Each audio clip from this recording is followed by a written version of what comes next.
Bonjour à tous et bienvenue sur boursicoté.com pour cette nouvelle analyse technique du CAC 40 en clôture, avec donc une séance assez particulière puisqu'après une ouverture sur un gap haussier par rapport à la séance précédente, eh bien le CAC 40 termine plutôt en baisse à 5372,31, très proche du plus bas de la séance, perdant 0,34% et un peu plus de 18 points par rapport au cours de clôture de la veille.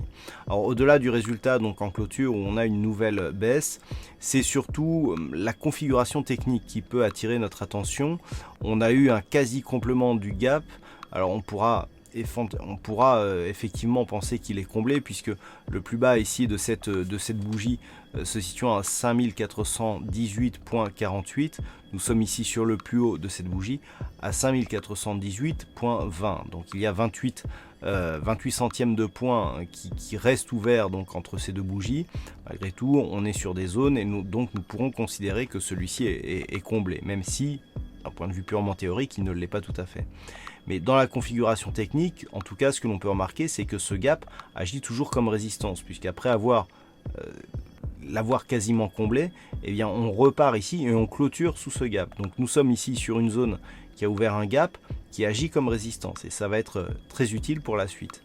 On revient donc sur un nouveau niveau de clôture qui n'avait plus été vu depuis quelques mois, puisque cette clôture ici, pour en retrouver une un peu plus basse, eh bien, il faut remonter au mois d'avril, et donc avec cette séance du mercredi 18 avril.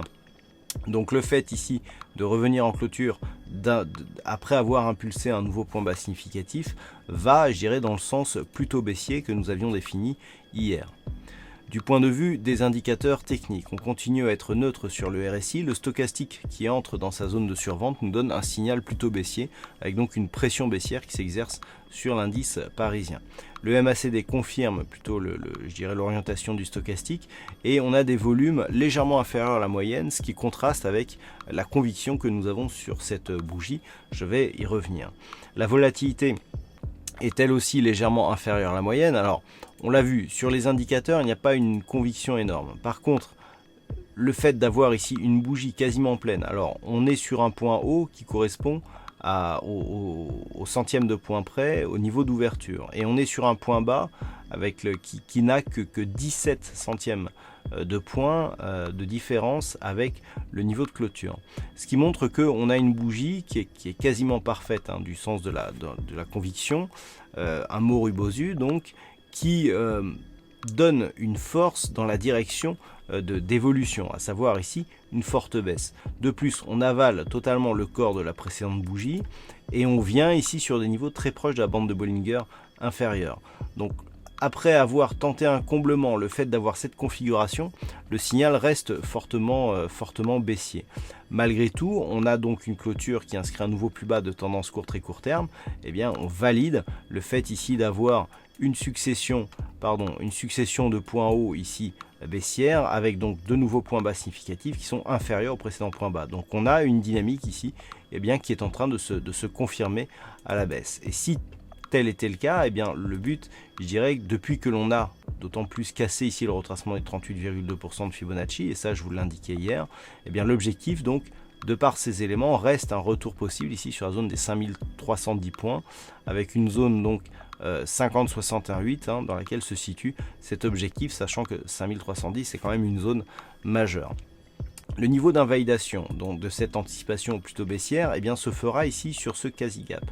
Cette zone ici qui a été cassée, on a bien acté le gap de rupture, même si le comblement rapide aurait tendance à affaiblir le signal, le fait ici que l'on ait un gros mouvement baissier derrière, quelque part lui confère un statut de nouvelle résistance sur cette zone d'ouverture et ne va pas en fait totalement l'invalider. Au contraire, on voit que si on s'attaque à ce gap, on redescend violemment.